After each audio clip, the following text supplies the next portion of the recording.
All right, diving right in, folks. Today we're breaking down an important interview from the 2024 election, Kamala Harris on 60 Minutes. This was back in October with the campaign heating up, and Harris, as the sitting vice president, was trying to make her case for the top job. Yeah, in this interview, it gives us a really interesting window into her thoughts on a bunch of critical issues. We're talking about the war in the Middle East, the economy, all the challenges with immigration, and she even revealed something kind of personal about being a gun owner. Yeah, a lot to cover. So maybe let's start with the Middle East, that whole situation. This was just a year after that Hamas attack on Israel, remember. Things were escalating quickly. It was a super tense time. And it's fascinating to see how Harris handles that tension, right? On the one hand, she's super strong in her support for Israel. She says, and I quote, Israel has a right to defend itself. But at the same time, she's acknowledging the human cost of all this, expressing concern for those Palestinian civilians caught in the middle. You can really see the balancing act U.S. leaders got to do in this region. For sure. And it gets even trickier, right? When you consider the U.S. relationship with Netanyahu at the time. There was a lot of talk about whether the U.S. had enough sway over him. And it sounds like Harris was really frustrated by him resisting a ceasefire. Oh, absolutely. And when they pushed her on Netanyahu as an ally, Harris kind of shifts the focus, right, to the bond between the American people and the Israeli people. It's subtle, but it's significant. It's like there might be a strain at the government level, but the people are still connected. Interesting stuff. What did you think? Yeah, it seemed like she was trying hard not to alienate anybody, acknowledging how complex things were. Exactly. And that same complexity, we see it when we talk about the economy, right? It was a huge issue for voters back then, even though on paper the economy seemed okay. It was this weird thing where the numbers looked good, but people were still struggling day to day. And Harris, she actually admitted that, saying she understood why people were worried about stuff like grocery prices going up. Yep, and to tackle that, she came up with this kind of a bold plan, potentially banning price gouging by the feds for like essential foods. This was part of a bigger economic plan, expanding the child tax credit, tax breaks for first-time home buyers and small businesses, all that.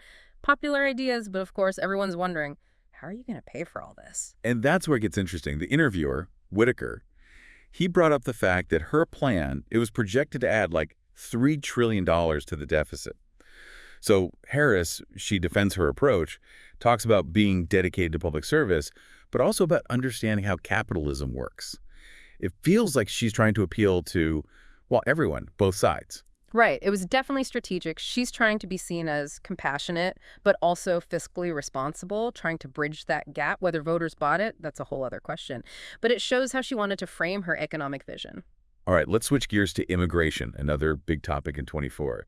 The Biden-Harris administration, they got hit with a lot of criticism. People felt like they were flip-flopping on immigration. True. They did loosen some policies at first, which, led to more undocumented immigration.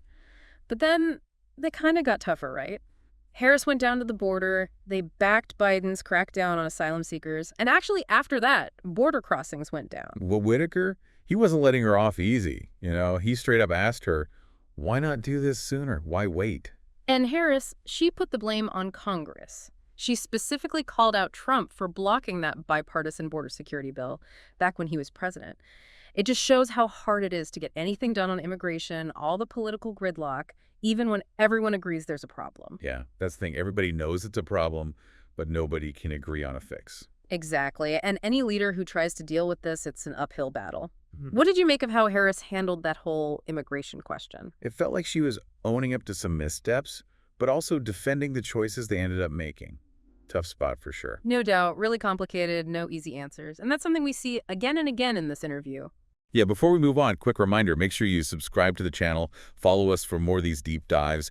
You can also support us on Patreon. You get bonus content, early access to episodes, links in the description. And hey, drop a comment. Let us know what you think of the podcast. Love hearing from you guys. We really appreciate your support. Now back to the interview. There's this one thing that really grabbed my attention, turns out. Hold on. Got to save that for part 2. All right, back to the deep dive. We're digging deeper into that Kamala Harris 60 Minutes interview from the 2024 campaign.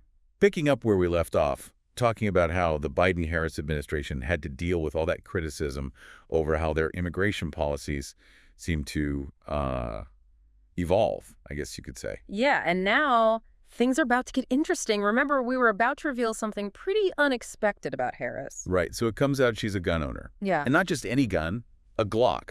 She's had it a while, even fired it at a range. Definitely not what a lot of people might have expected. It's true, and it just shows you how complicated American politics can be, right?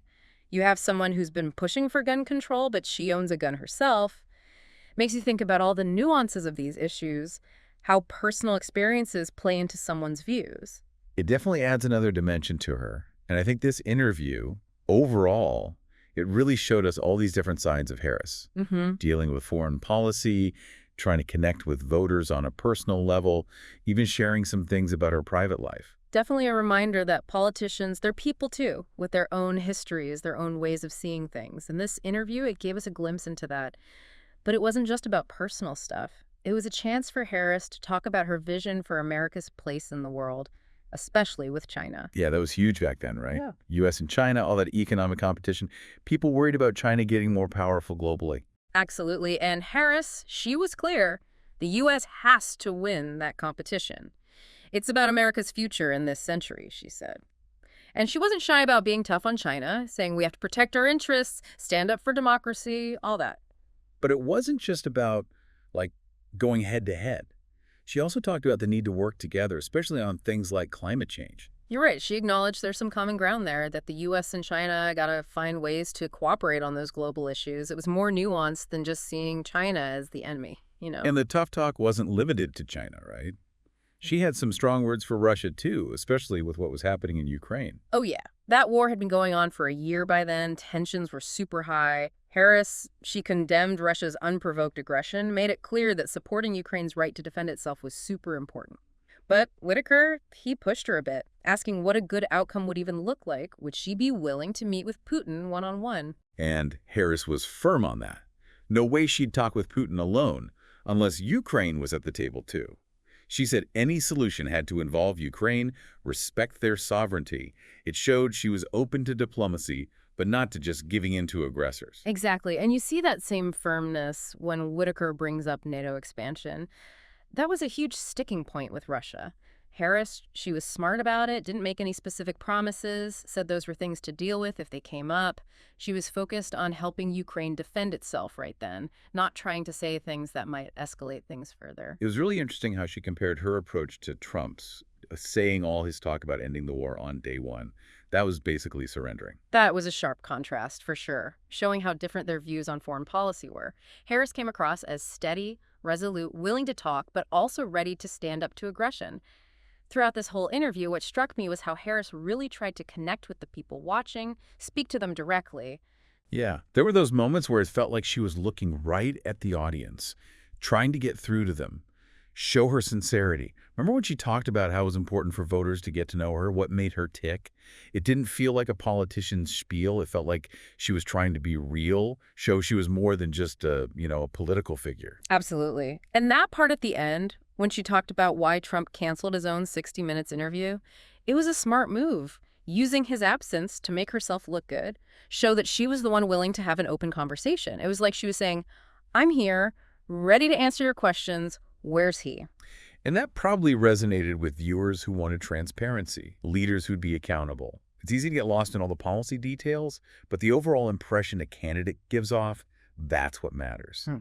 And here, Harris came across as thoughtful, engaged, someone ready to lead. I agree. She had a clear vision for America's role in the world based on diplomacy, strength, commitment to democracy. Whether voters bought it, that's a different story, but this interview definitely had an impact on how people saw her candidacy. It shows how these interviews can be turning points in an election.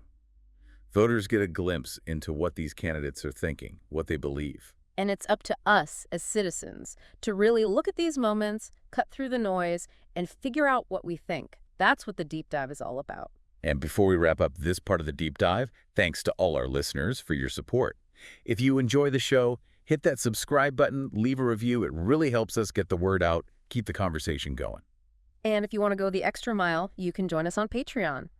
Your contributions help us cover the costs of making the show so we can keep giving you this in-depth analysis, insightful commentary. You'll find the link to our Patreon in the episode description. We really appreciate all your support, and we'll be back in part 3 to finish up our look at this fascinating interview. Stay with us. Welcome back to the Deep Dive. We're wrapping up our deep dive into Kamala Harris on 60 Minutes. That interview, man, it was during the heat of the 24 election. Yeah, looking back, it really gave us a kind of a complete picture of Harris. We saw her tackling those tough foreign policy questions, trying to connect with voters personally, and even sharing some, well, surprising things about herself. Yeah, and what sticks out to me is how she directly addressed those criticisms she was facing.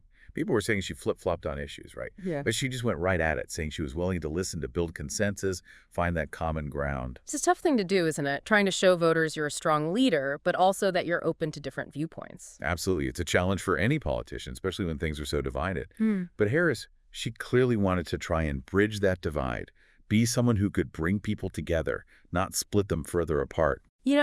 If we zoom out a bit, it's a theme we see throughout the whole interview, right? Harris trying to show the American people who she really is, go beyond the labels and the sound bites. What do you think? Did she pull it off? It's hard to say for sure, but she gave voters a lot to consider. She came across as thoughtful, experienced, someone with a vision for the country. Whether enough people connected with that vision, well, that's for the history books to decide. True, but there's no doubt this interview had an impact on how people saw her as a candidate. It gave us a look into her style of leadership, her priorities, even her personal beliefs. And it's a reminder that even in those big scripted moments, there are still, human stories there, things to explore, lessons to learn. We hope this deep dive has helped you understand this key moment in the 2024 election a little bit better. It's always interesting to look back at these conversations, see how they shape things. And as always, we encourage you to keep digging into these issues, come to your own conclusions, and talk about them with others. That's what the deep dive is all about.